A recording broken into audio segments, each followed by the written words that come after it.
My name is David Daniel Ball, and these are the headlines for Sunday, the 10th of May, 2009. Charity pays to protect pedophile. Man escapes after huge shark rams boat. Voter threat to Rudd's unhealthy budget. Roberta earns big with blood money book. Footy shows stars career in balance. Reward to catch crossbow rue attacker. Gordon Brown embarrassed by expenses exposure. And in comments, Labour's flawed budget will prove disastrous, says Pier Akerman. Prime Minister Kevin Rudd famously promised all good things do come to an end, as we are being reminded in the ABC's advertisement for its Tuesday night budget coverage. More for you there at the link. Ark of Atoma by Tim Blair.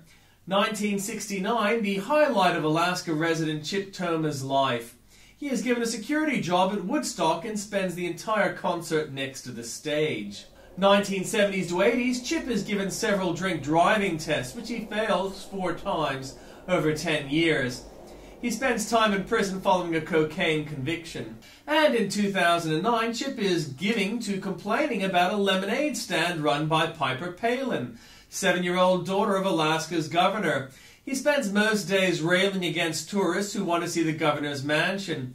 Click for Sarah Palin's brilliant reply. Increased regulation. The Age's Melissa Kent reviews the previous year in Australian film.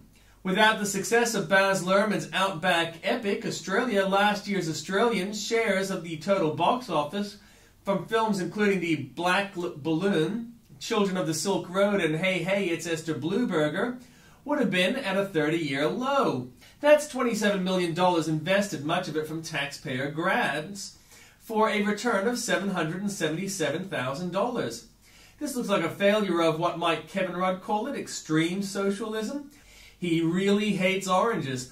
This next disturbing video, writes Israeli Cool's Aussie Dave, is for those of you who do not believe anti-Semitism exists in a place like Perth, Western Australia.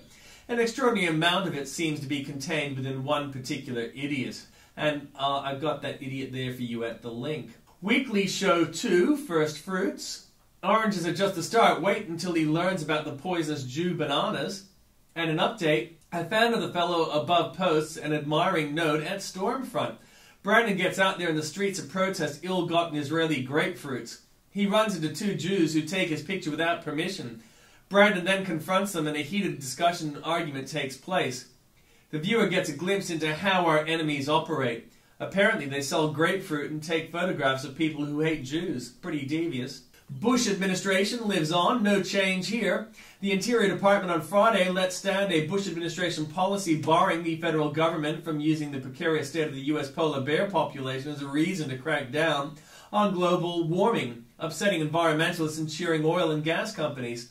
Obama hates bears. In other Obamic developments, a top White House aide resigned Friday for his role in the Air Force One's $328,835 photo op flyover above New York City that sparked panic and flashbacks of the September 11 terrorist attacks. The picture was crap too.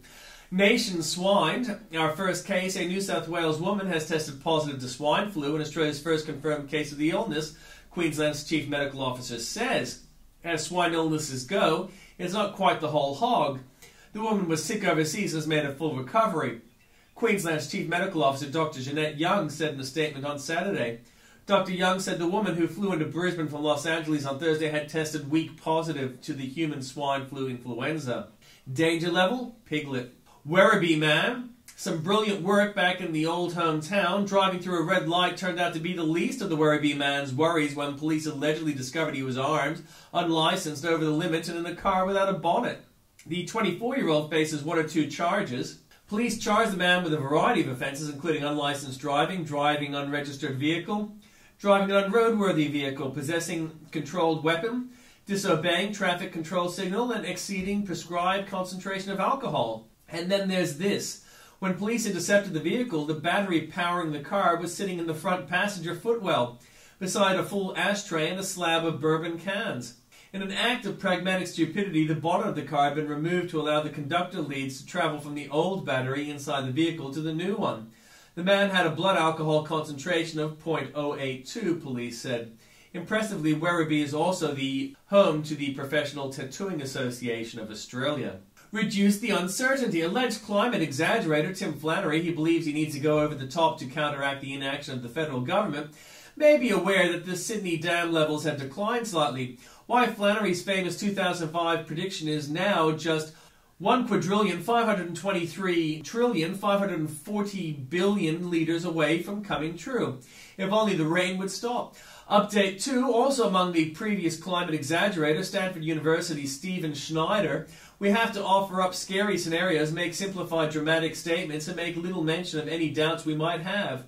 And in Update 3, money trouble for Australian climate change as more exaggeration will fix things. The 8 Merchants of Fear by Andrew Bolt. Frank Fioretti detects 8 classes of professional panic merchants from swine flu alarmists to global warming catastrophists. Today, fear entrepreneurs come in all shapes and sizes. Some are moral crusaders who genuinely believe that the very fabric of society is threatened by evil forces. At the other end of the spectrum are the salespeople and hustlers of the market of fear. It is useful to distinguish between the different species of scaremonger, so here is your guide to spotting the different actors in the dramatization of fear. Read on. Tellingly, warmonists fit into almost every category. There for you at the link. Rudd spends more to make business even harder. Astonishingly, just when we need more jobs and less debt, the Rudd government decides to clobber employers with a scheme that will cost plenty. Who on earth would mortgage their assets to become an employer under this environment? And a return to the Jew hater and those who feed him. The genuine faces of anti-Semitism on our street. I admire greatly the teenager who stands up to this bigot's rants and physical threats, but I'm frightened by the incitement now given by progressives, writers, broadcasters, publishers, academics, activists, and cartoonists, and even by the UN to such people to demonize Israel and hate Jews.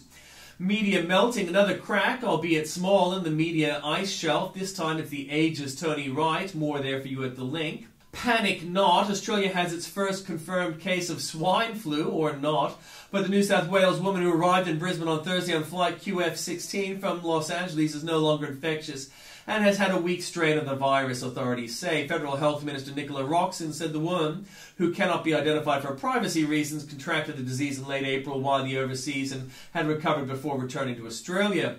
And an update, oh my God, this is indeed far more serious than I thought. A New South Wales politician admits that just in her state alone, we now have 183 deaths in just 6 months. Oh, wait, we're talking here not of swine flu, but deaths by medical mistakes.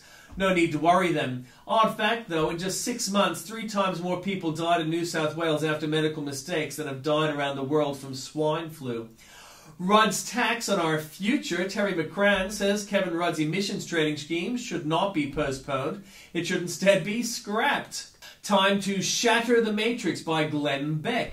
On the Glenn Beck program, we try to look at a problem and common sense solutions. There are plenty of problems, but it has been a while since I've been able to honestly say that I see the light at the end of the tunnel.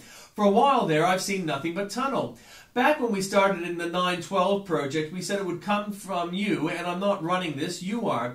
Now I know how we got into this predicament and how we will get out of it. And the answer comes from you, the 912ers, the American people. You are the answer to the economy. The end of the corruption and the future of this country will be in your hands once again. During the election, I, along with a lot of other people, looked at the candidates and said, this is it?